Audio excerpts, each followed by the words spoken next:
Get that poor face to the back of the plane. This is not your place. The cold command sliced through the noise at gate 12. Kelsey Rowan, 29, her navy uniform hugging her frame, wore a crooked smile as sharp as a blade. She spread her arms, blocking the boarding lane in front of seat 2B. In Kelsey's eyes, the dark-skinned man before her was nothing more than an intruder. But for Marcus Ellington, 42, every step forward felt like nails hammered into the polished floor. Every stare that landed on him cut into his skin. He did not respond with anger. He simply held out his boarding pass, his voice low, steady, like a river pressed against a dam. There must be a mistake. This is my ticket. Kelsey did not even glance. She yanked his bag and slammed it to the floor. The crack of metal and glass echoed. Prescription bottles scattered, family photos fluttered under the harsh fluorescent lights. A small graduation photo of Marcus's daughter was crushed beneath the stiletto heel of Kelsey's shoe. Fake documents, obviously, she sneered, loud enough for the crowd to hear. Marcus bent down, his hand trembling as he reached for the pictures. But just as his fingertips touched the paper, Kelsey's heel pinned his hand to the floor. Pain shot through his joints like fire. Still, Marcus did not scream. He looked straight into her cold eyes, silent. Phones lifted into the air. Red recording lights blinked. Live stream circles spun. A teenager in the waiting area whispered, "This TikTok is going to hit 1 million views." Marcus gathered the crumpled photos. His face remained calm, but his jaw tightened, veins rising like steel cables. Humiliation boiled inside, forced down, leaving only the cold fire of restraint in his eyes. He had seen prejudice at airports before, but never imagined he would stand at the center of such a public spectacle. A thought echoed in his mind. Have you ever been judged so quickly that someone would destroy their own career just to humiliate you? On the departure board, red letters flashed coldly. 6:47 p.m. 10 minutes to departure. Numbers ticking down like a time bomb. At the corner, Victor Lang, 54, with a bulging belly and a Rolex flashing, raised his iPhone like a showman. "Ladies and gentlemen, you are witnessing a gate crasher right here. I fly this route every month. I always book seat 2B. This guy must have bought a fake ticket somewhere." His voice boomed, confident, drowning out the airport PA. Each word sharpened the scrutiny in the surrounding eyes. Kelsey raised Marcus's boarding pass like a filthy prop. She didn't scan it, just glanced and shook her head. "Irregular document. We need to check everything." Marcus handed over both his ID and ticket. His voice steady, unshaken. "Please scan them into the system. They are valid." "No. Step aside. I will call security." Her words fell like a verdict. The radio on her shoulder crackled. "Gate 12 requesting support. Suspicious passenger. Possible forged documents." The word forged sliced the air like lightning. The crowd buzzed louder. Phones clicked endlessly. On Victor's live stream, the viewer count surged. 47, 89, 156, 203, climbing higher. Marcus collected the pill bottles, his name printed clearly on the labels. Photos of family at graduations, in suits at formal events, all scattered like trash. Among them, a brown Italian leather folder slipped open, revealing embossed words. Meridian Airlines, Q4, Acquisition Strategy. His phone buzzed non-stop. Jennifer Mills, his assistant, Daniel Wu, CFO, Evelyn Brooks, board chair. All declined with a swipe, his face unchanged. But anyone who truly knew Marcus would have recognized the storm brewing behind his silence.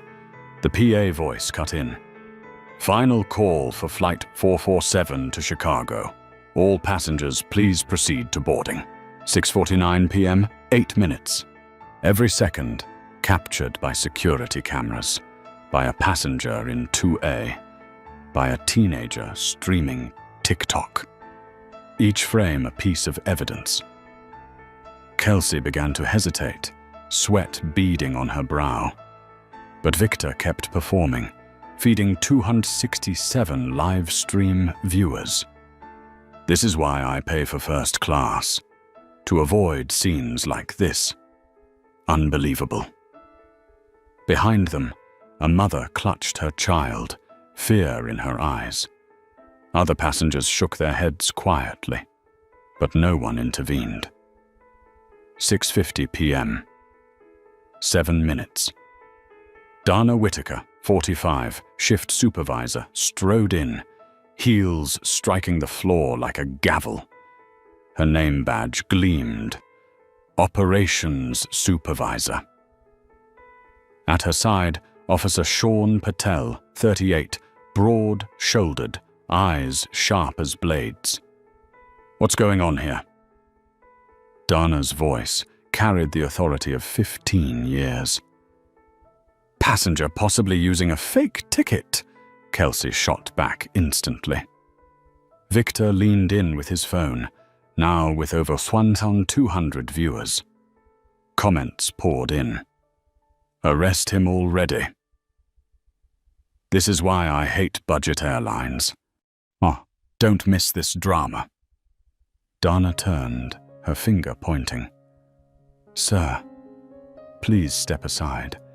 We need to verify everything. The scene froze. Marcus stood still, his gaze sweeping the room, then lowered his voice. You will want to remember this moment. Kelsey shivered for an instant, but masked it quickly.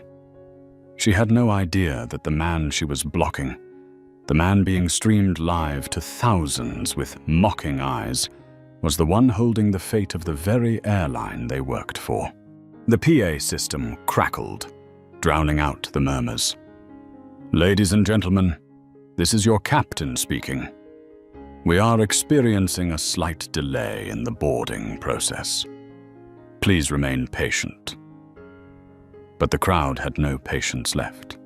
They ignored the departure board, ignored the announcement. Every eye was fixed on the circle forming around Marcus Ellington.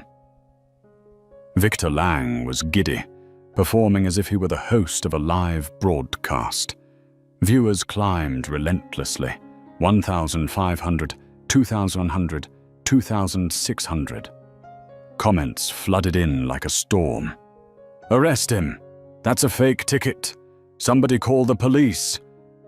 Kelsey Rowan tried to maintain her composure, but her hands trembled as she clutched the boarding pass she had never scanned. She knew 1 second at the reader would reveal the truth. But with thousands of eyes watching through screens, she could not allow herself to back down. Admitting a mistake here meant destroying her own career. Dana Whitaker stepped closer, her voice sharp, carrying the weight of 15 years as a supervisor. Sir, I need you to provide additional proof. If you truly purchased a first-class ticket, you should be able to demonstrate financial capability. Why don't you show us? The air went silent. The words landed like a stone dropped into still water. The ripples were whispers of disbelief. Proof of income? Never heard of such a thing. Marcus raised his head. His voice was low, steady, yet burning beneath the ice. In all my years of flying, never once have I been asked to prove my income to sit in a seat I already paid for. Dana crossed her arms, her eyes cold. This is an unusual situation. We must be cautious. Outside, the clock ticked. 6:52 p.m. Only 5 minutes before departure. Tension stretched like a wire, ready to snap. Officer Sean Patel, broad as a linebacker, stepped forward. His eyes scanned Marcus from head to toe. "Is there any actual security threat here?" he asked in a professional tone. "Possibility of forged documents," Dana replied. But Sean could feel it. Something was wrong. The man before him didn't resemble a fugitive. No shouting, no struggling. He stood tall, his gaze steady, as if waiting for the world to collapse under its own weight. Victor continued narrating for his audience. "You see, TSA is involved now. Clearly serious.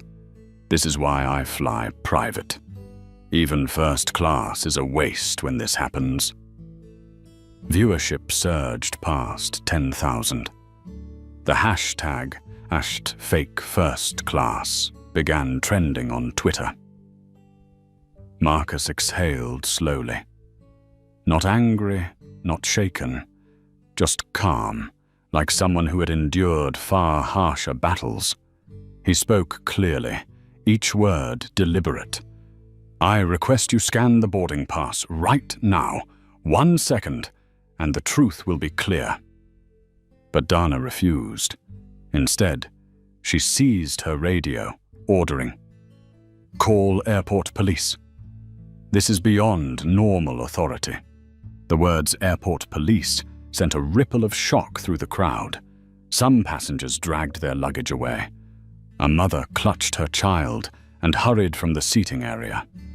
The air thickened with dread. Marcus looked around. 4 uniforms surrounding him. Kelsey, Dana, Officer Patel, and another attendant called over.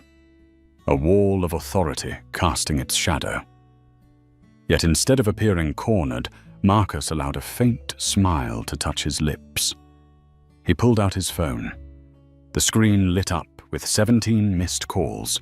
Evelyn Brooks, Daniel Wu, Chloe Grant, Nadia Karim. He swiped past them all and selected one number. The call rang only once. His voice was soft, almost casual. "This is Marcus. Flight 447, Gate 12, right now." He ended the call. Kelsey scoffed. "You think this is a prison? Nobody gives you special rights to make calls." But her smirk evaporated as Dana's radio shrieked. Urgent voices cut through. "Code 7, repeat, Code 7, immediate verification of passenger." "Is it confirmed? Are you certain?" "Yes, confirmed." Dana's face drained of color. Her hand shook so violently, the radio nearly slipped.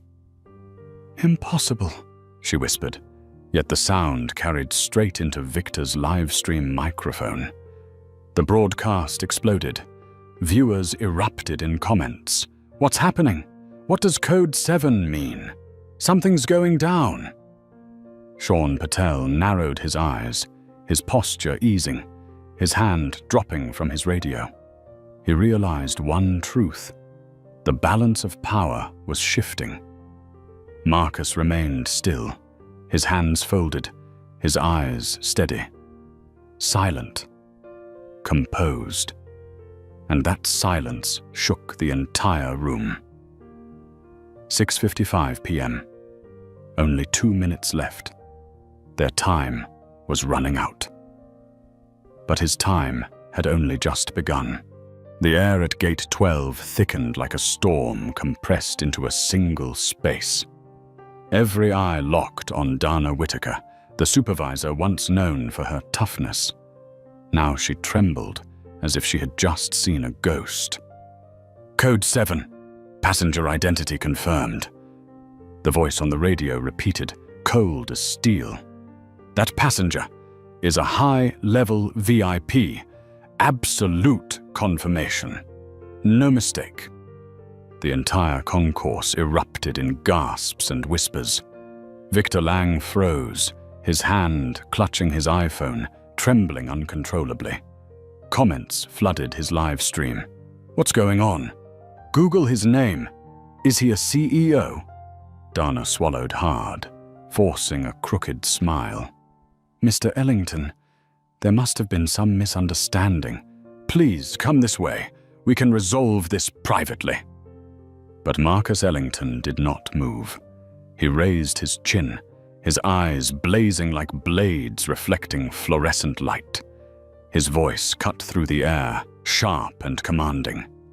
"No, this began in public, and it will end in public."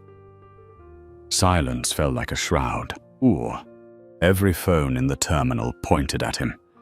Shaky frames, streaming live feeds, all converged on one figure. The man humiliated minutes before now stood like a commander on the battlefield. Marcus bent down, slowly opening the Italian leather briefcase Kelsey had flung aside. Each movement was deliberate, almost ceremonial. He drew out a business card. Thick stock, ivory, elegantly simple, yet sharper than any weapon. Marcus Ellington, Chief Executive Officer, Meridian Airlines Group. The crowd seemed to lose all air. A few passengers gasped aloud. "Oh my God." But Marcus wasn't finished. He pulled out a set of documents, the title in bold letters, "Confidential, Skyward Airlines Acquisition Proposal, $2.3 billion. The figure landed like a hammer blow on every mind. Victor's phone buzzed non-stop with alerts. His chat exploded. "Google confirms it. Meridian is the third largest in the US. They're finished." Kelsey, who had stomped on his family photo, turned pale. She stumbled back a step, one hand covering her mouth, her fingers trembling. "No, it can't be," she whispered, eyes brimming red. Officer Sean Patel instantly shifted. His shoulders eased, his hands lifted in a gesture of conciliation. "Sir, I sincerely apologize for the misunderstanding." Dana tried to compose herself, but sweat streamed down her temples. "Mr. Ellington, had we known beforehand?" "Yes, if you had known beforehand." Marcus cut in, his tone like ice. "But I wanted to experience Skyward Airlines through the eyes of an ordinary passenger, and I have experienced enough." A chilling silence followed. On the departure board, the clock ticked 6:57 p.m., the scheduled departure time. But everyone knew the flight no longer mattered. The fate of a multi-billion-dollar deal now hung by a thread. Marcus lifted his phone, its screen glowing. 17 missed calls from Chairwoman Evelyn Brooks, CFO Daniel Wu, General Counsel Nadia Karim. He held it up for the cameras.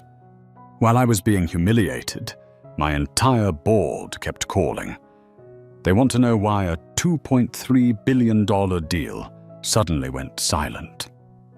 Murmurs swept the concourse like wildfire in dry brush. 2.3 billion. They were buying Skyward?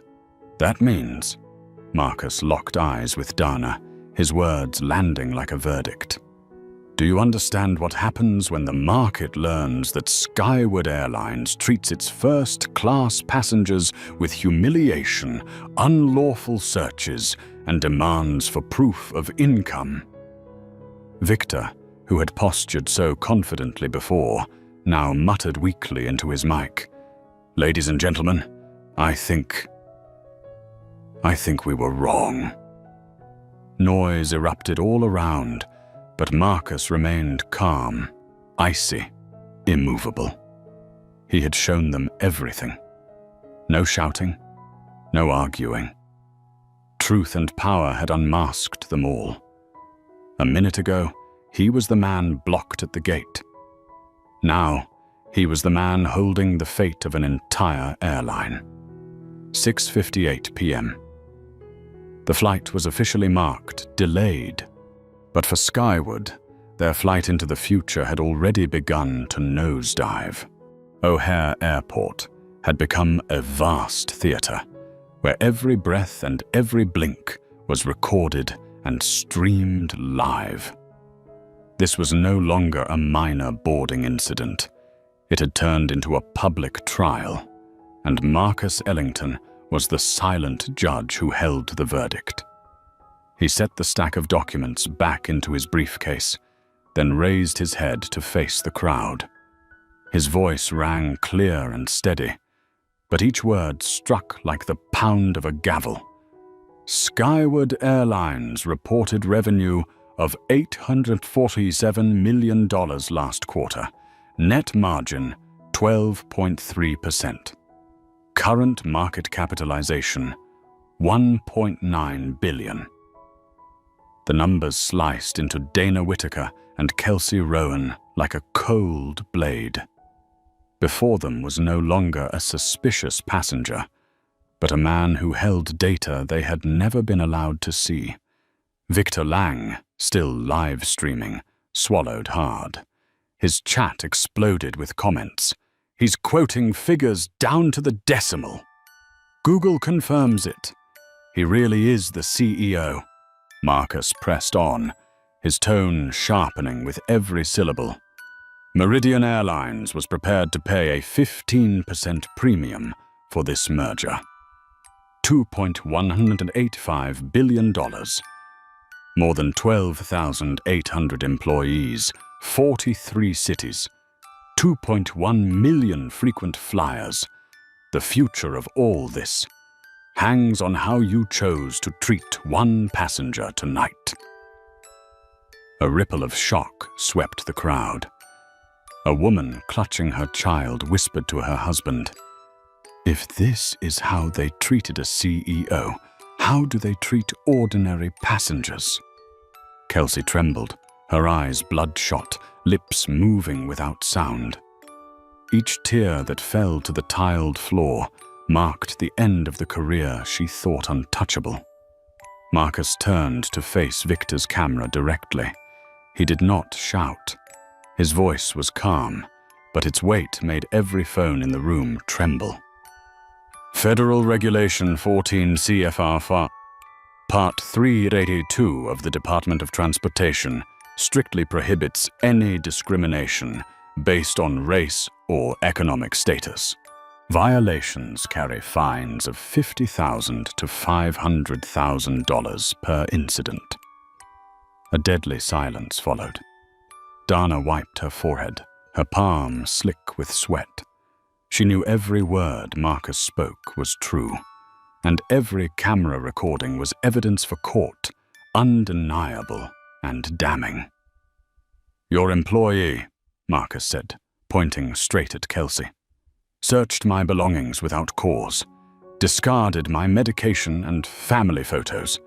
She stomped on my hand, and then in front of dozens of witnesses, she accused me of using a fake ticket." Gasps and murmurs broke out.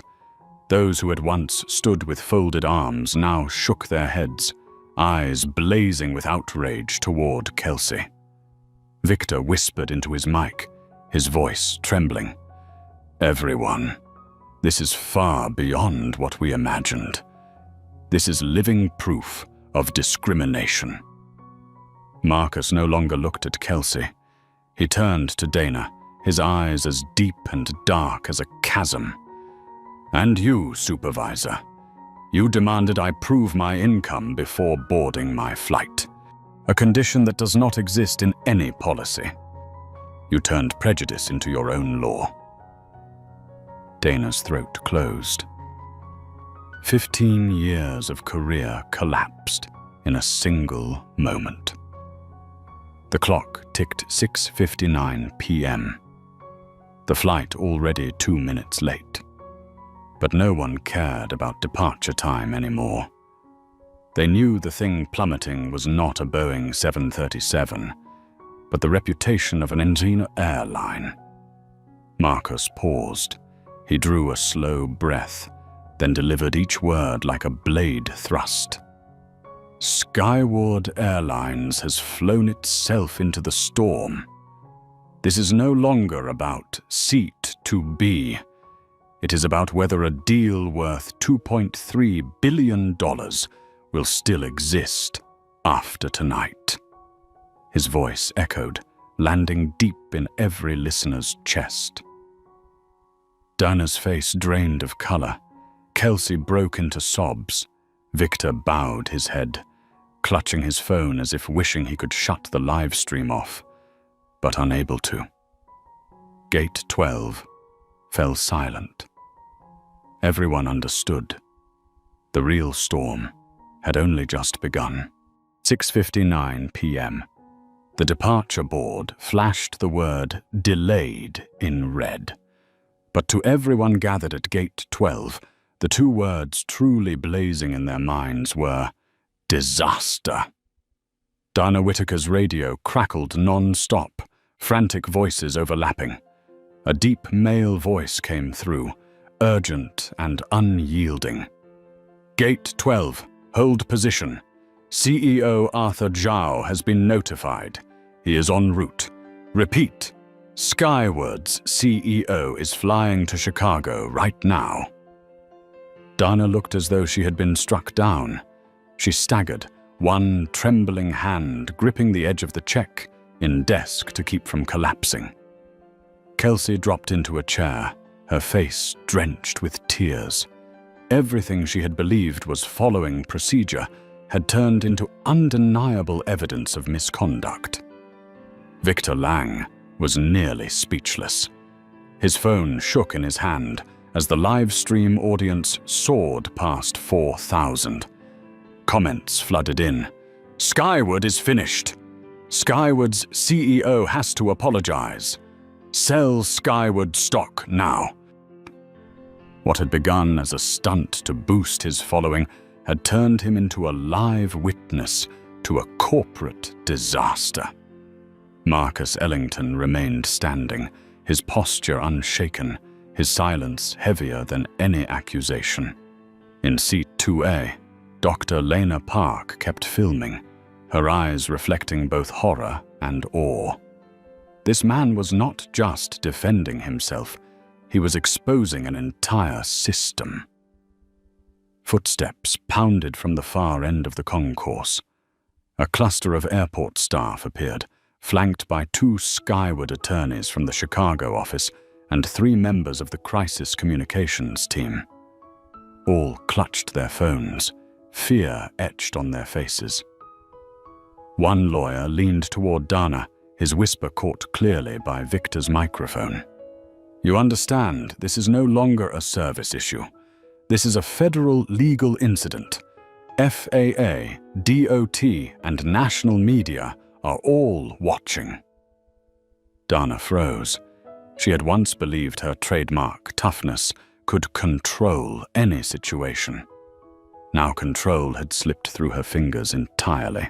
Marcus calmly picked up his Italian leather folio, brushed off the dust, then turned toward the crowd.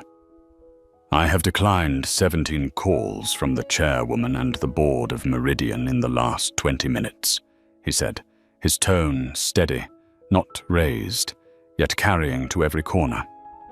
They want to know why a $2.3 billion deal has gone silent. I have not answered." He paused, letting silence settle like a stone. No one dared breathe. "The answer," Marcus continued, "will depend on how Skyward Airlines chooses to handle the rest of tonight." The crowd erupted in whispers. Even passengers waiting for flights to other cities abandoned their seats, gathering closer to witness the spectacle. No one saw a humiliated passenger anymore. They saw a chief executive weighing whether to destroy an entire airline. Victor muttered into his camera, his voice shaking. "My God, I've never seen anything like this. He could cancel the entire deal. They're finished."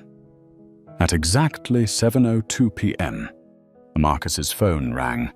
He glanced at the screen. "Nadia Karim, General Counsel." He answered, his tone calm, measured. "Yes, I'm fine. Yes, everything is being recorded live. I want the entire M&A contract reviewed within 2 hours. Prepare the moral turpitude clause. Do not pull out yet. I want to see how they clean up this mess." He ended the call and lifted his eyes, fixing Dinah and Kelsey in his gaze. "Your last chance is to prove that Skyward knows how to take responsibility." At that moment, the airport's PA system blared with an unusual announcement. "Attention passengers, a high-level situation is being addressed at Gate 12.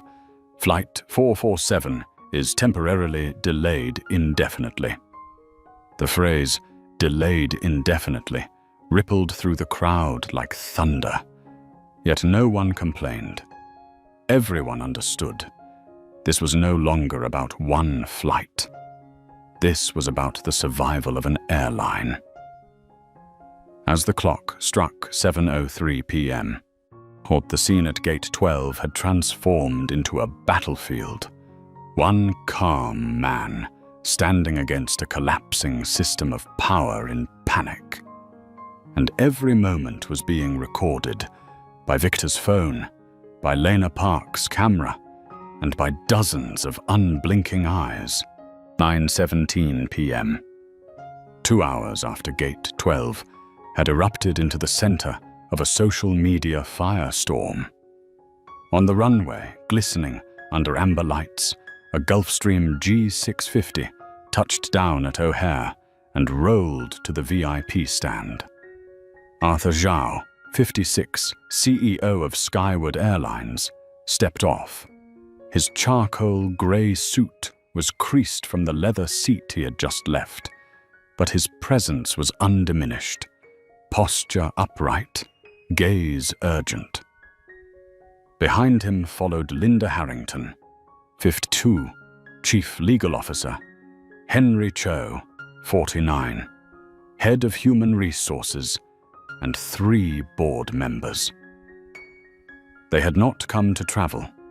They had come to salvage a sinking ship. For the 90-minute emergency flight, Arthur had said almost nothing. He had read every headline exploding across Twitter, Facebook, and CNBC. On his iPad screen, the hashtag #SkywardScandal had surged to #1 nationwide.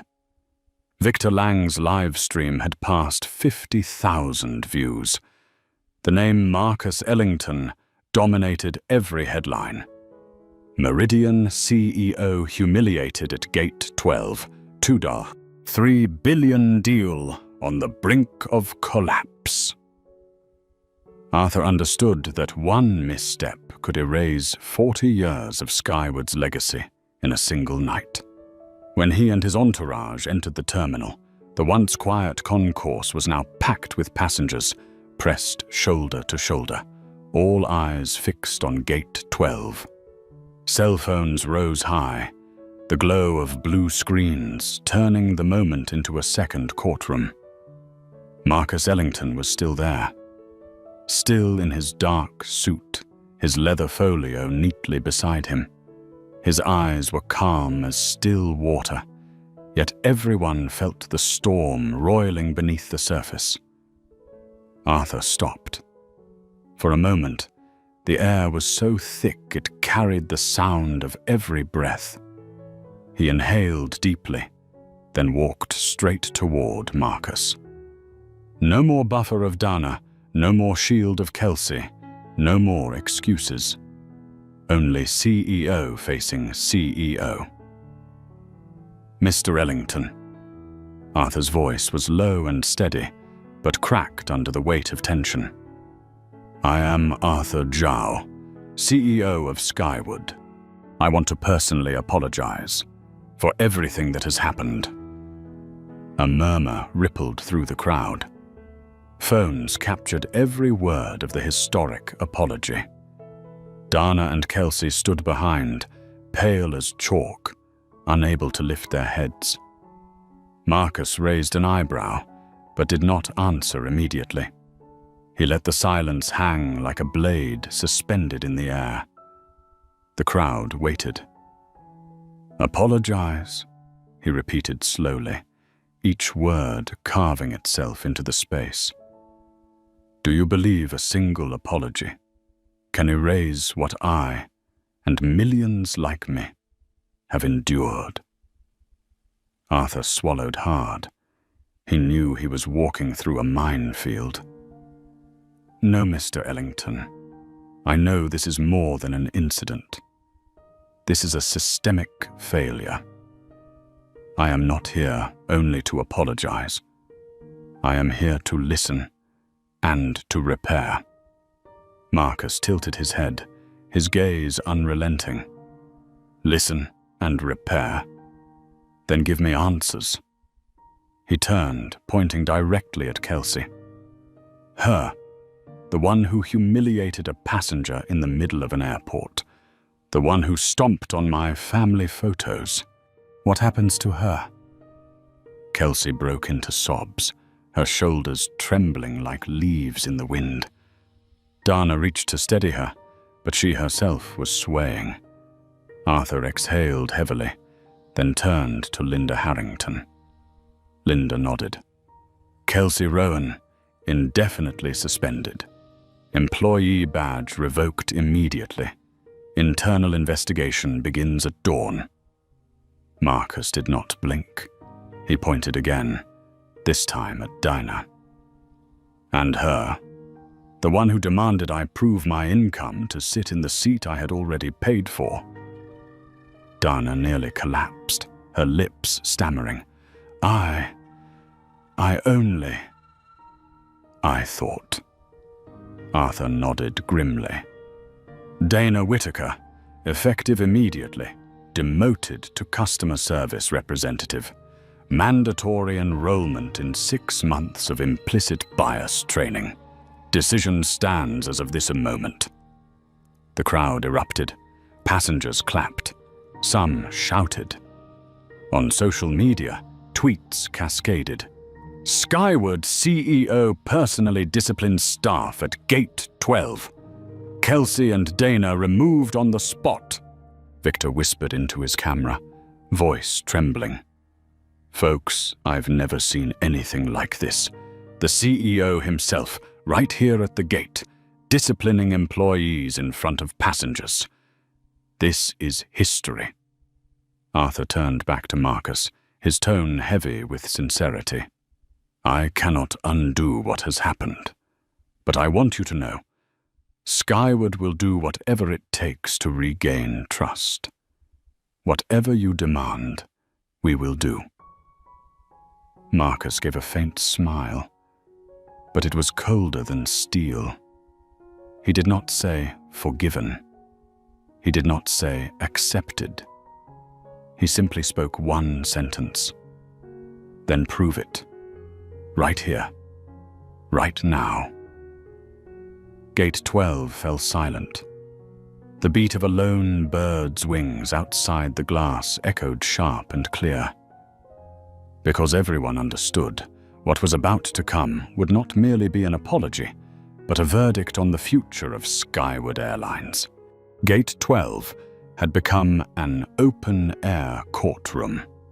Every phone camera pointed at one man, Marcus Ellington, The passenger who had just been humiliated in public, now sitting upright like a judge, deciding the fate of an airline. Arthur Zhao stood before him, shoulders still carrying the posture of a CEO, but his gaze lowered. "Whatever you want, we will do," he repeated, his voice hoarse. Marcus did not answer immediately. He slowly bent down, picked up the photo of his daughter in her graduation gown that had been crushed beneath the Kelsey's heel. He brushed off the dust, smoothed the wrinkled edges. When he looked up, his eyes blazed, his voice deep and resonant. "What I want is not an apology, not a promise, but change." The crowd held its breath. Marcus rose to his feet, Italian leather folio in hand, and began to list his terms. His voice did not rise, but each word landed like a hammer on steel.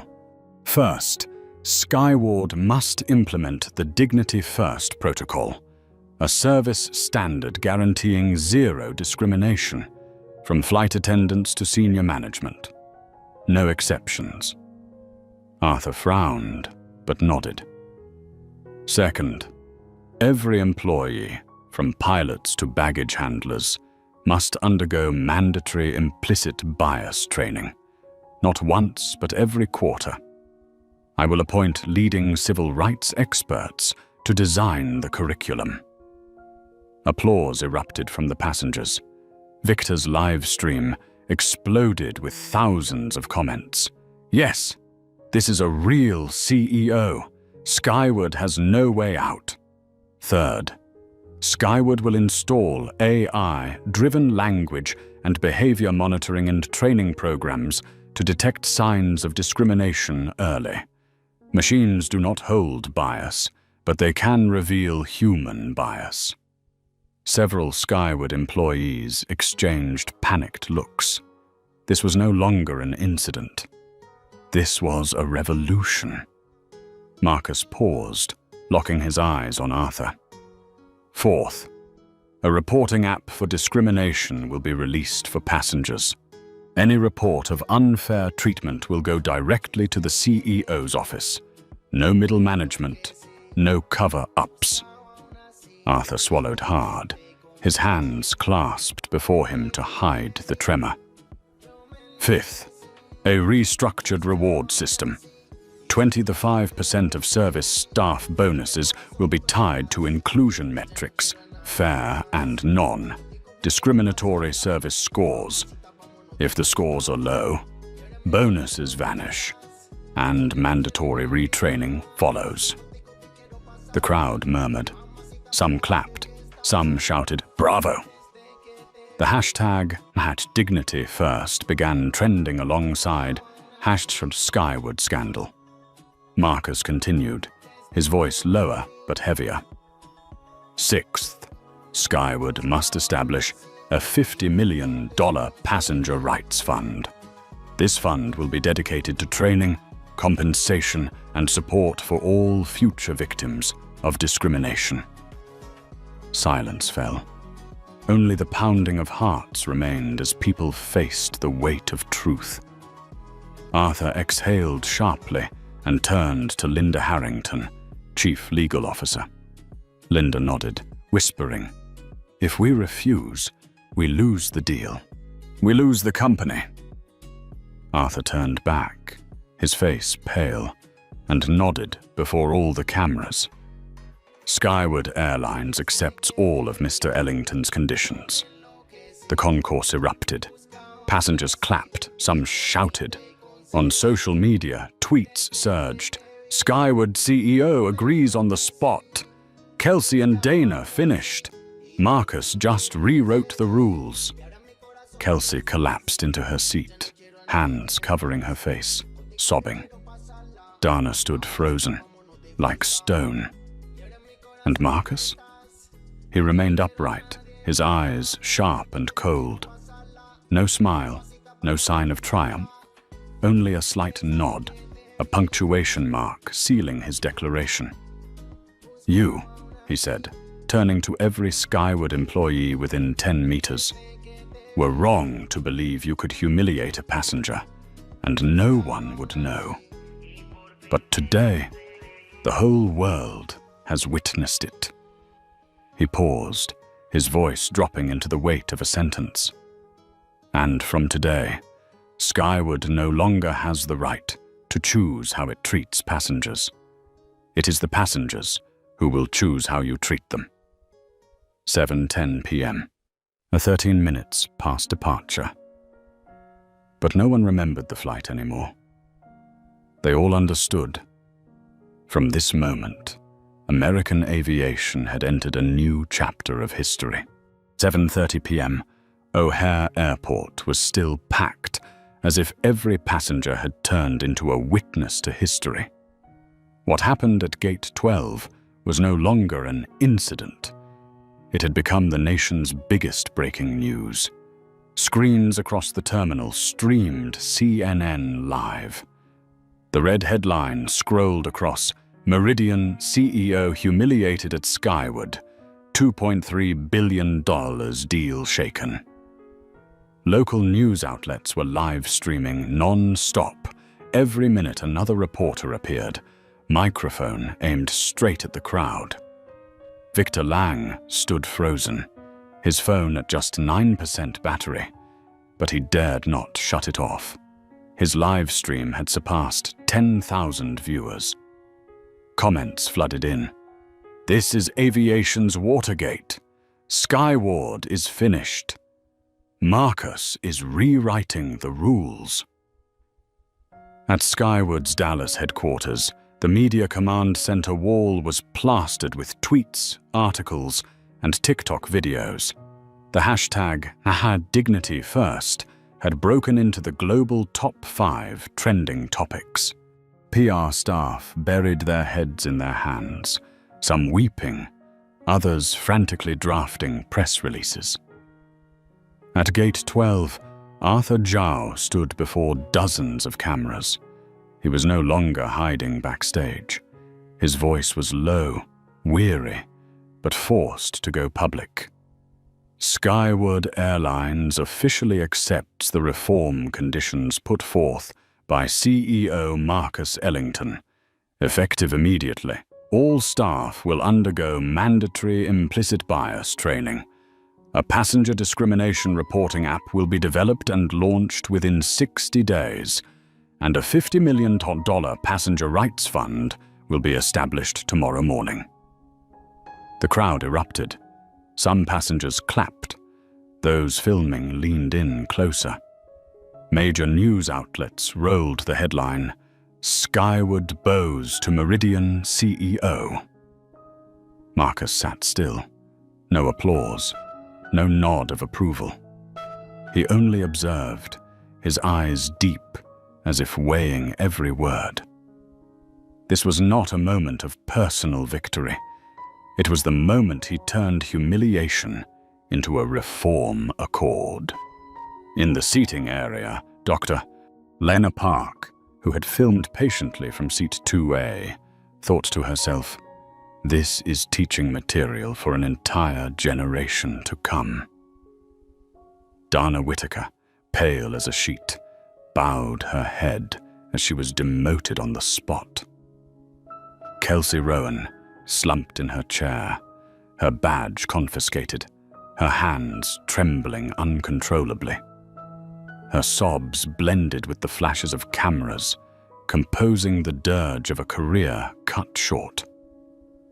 7:45 p.m., while other planes lifted off from the runways, Gate 12 remained gridlocked. But no one complained. Everyone knew they had just witnessed a turning point. A middle-aged traveler, his suit rumpled after a long business trip, whispered to his colleague, "Do you realize? We're watching an industry change before our eyes." Meanwhile, on Twitter, CNBC posted, "Skyward stock expected to fall 8,012% at market open tomorrow."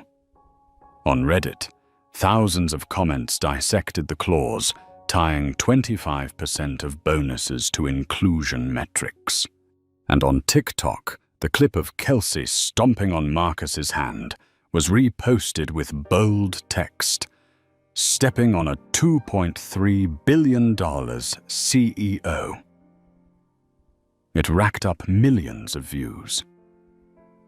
Marcus stayed silent. He held the photo of his daughter, gazing at it for a long moment. Then he placed it back into his leather case and locked it. When he rose to his feet, cameras rattled like a hailstorm. "Tonight," Marcus spoke, his voice echoing across the concourse, "is only the beginning. Real reform will be measured on every flight, every moment.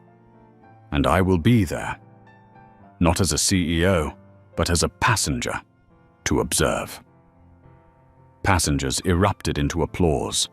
Many shouted, "Dignity first! Dignity first!" Arthur Zhao bowed his head slightly. He knew from this moment forward, Skyward Airlines was no longer his company alone.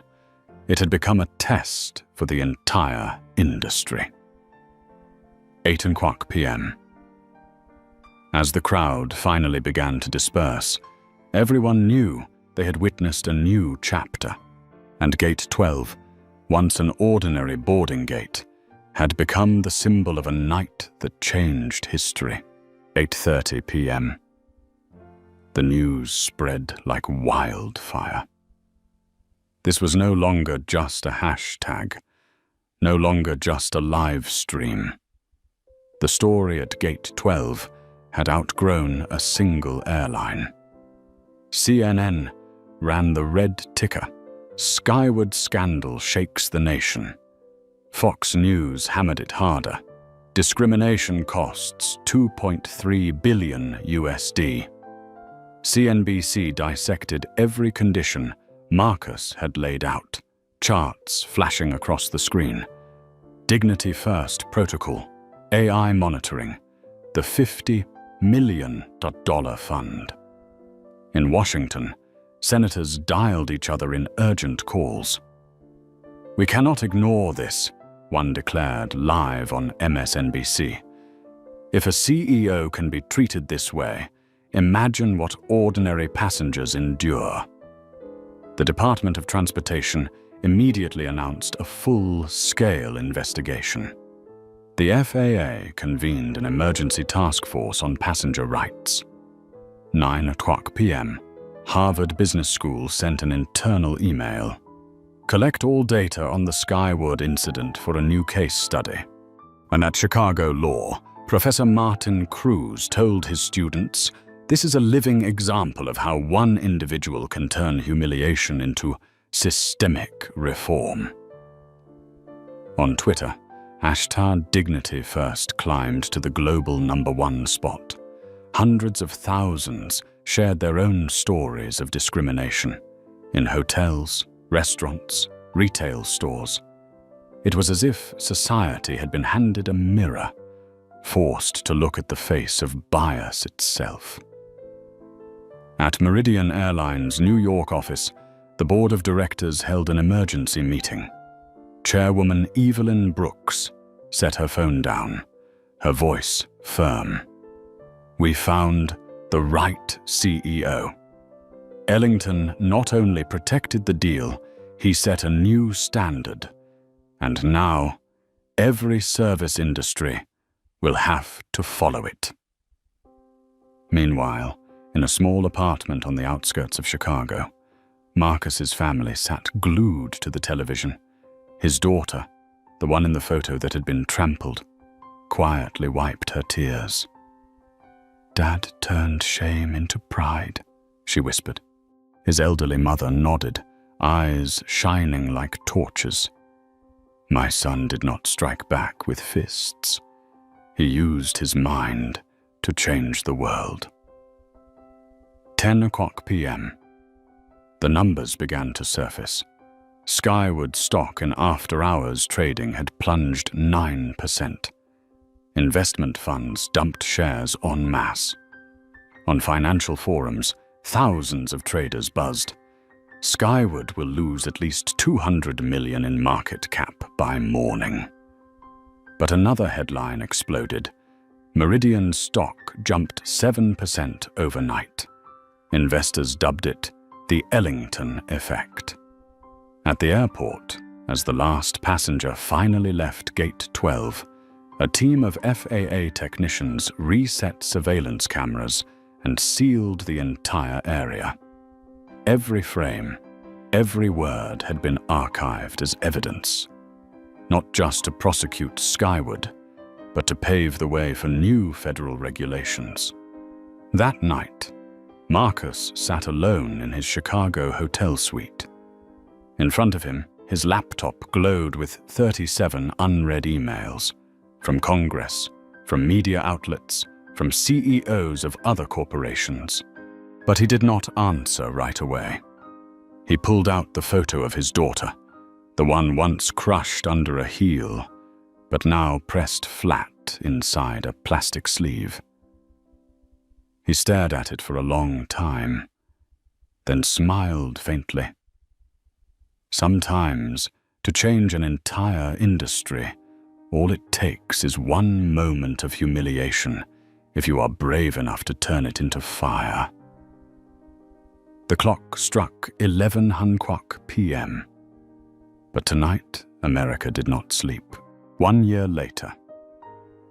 Gate 12 at O'Hare was no longer a place remembered for humiliation, but had become a symbol. Right beside the boarding lane, a polished bronze plaque gleamed on the wall. Dignity in travel, a pledge to treat every passenger with fairness, established here on this day. Travelers often paused, lifting their phones to capture it. They did not just see a plaque.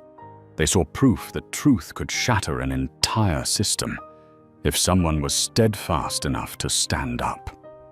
Within 12 months, American aviation had changed profoundly. The FAA issued a new regulatory framework, unofficially named but widely known as the Washington Standards. Every airline, from the largest carriers to regional operators, was required to install direct reporting systems for discrimination that reached the CEO. Violations were no longer buried behind the closed doors of local offices. Skyward Airlines, once teetering on the edge of collapse, had become a model. Quarterly bias training was enforced across the board. Employees who once resisted now joined voluntarily, because no one wanted to become the next Kelsey. Kelsey Rowan, after 6 months of suspension, completed a cultural program at Northwestern. When she returned, she was no longer the arrogant enforcer she once had been, but one of the most respected internal trainers. "I once stepped on a passenger's hand," she admitted in her first class. "Now my job is to make sure none of you ever repeat that mistake." Dana Whitaker, once a proud supervisor, demoted to frontline staff, had taken on the role of diversity and inclusion liaison. Her bitter experiences had turned her into a pioneer in preventing future bias. Arthur Zhao remained CEO, but was no longer the absolute authority. In every board meeting, a monthly report on inclusion metrics sat in front of him. Each low score was a direct warning. He knew this was the price for letting Gate 12 become a scar. Marcus Ellington was still the CEO of Meridian, but he had become more than that. He was now a symbol of leadership through intellect and composure. Business schools included the Skyward Incident in their core curriculum. His lectures at Harvard and Wharton on leadership through dignity filled every seat, with waiting lists stretching for months. CEOs across industries, banking, hospitality, retail, sought his counsel on how to turn crisis into reform. The numbers told the story. Skyward saw a 34% increase in customer satisfaction, a 67% drop in discrimination complaints, and an expansion into 5 new routes thanks to restored trust. More importantly, millions of passengers now felt welcomed as equals. In Chicago, Lena Park, who had recorded the entire incident from seat 2A, was now an independent advisor to multiple airlines. Her video became an official training resource, not just in aviation, but also in hotels, restaurants, and hospitals. At Meridian headquarters, Marcus hung the restored photograph of his daughter in a new glass frame. Each time he looked at it, he remembered that night at Gate 12. A stain had turned into a milestone. A moment of humiliation had become the force of reform. He once said in the year-end press conference, "There are 2 paths when facing injustice: retaliation or reforming the system. The first is easy, quick, but leaves only ruin. The second is hard, lonely, but it protects an entire generation to come. I chose the second path." And America had chosen it with him. Gate 12 was no longer just a place to board a flight to Chicago. It was a reminder to every passenger, every employee, every CEO. Respect is not a privilege, it is a minimum right. Tonight, as flights lifted into the sky, the golden lights of O'Hare reflected on the "Dignity in Travel" plaque, and someone in the crowd whispered softly, "We have come a long way, from a hand once trampled to an aviation industry that now bows to human dignity." Some stories do not end with a period, but open an entirely new chapter. From a hand once trampled at Gate 12, Marcus Ellington transformed humiliation into a torch that lit the path for an entire industry. He did not choose revenge. He chose reform. And because of that, millions of passengers now step onto planes with the respect they deserve. The question for you, the one watching this video: what would you do when faced with injustice? Stay silent and accept it, or turn that very moment into the spark of change? Share your thoughts in the comments below.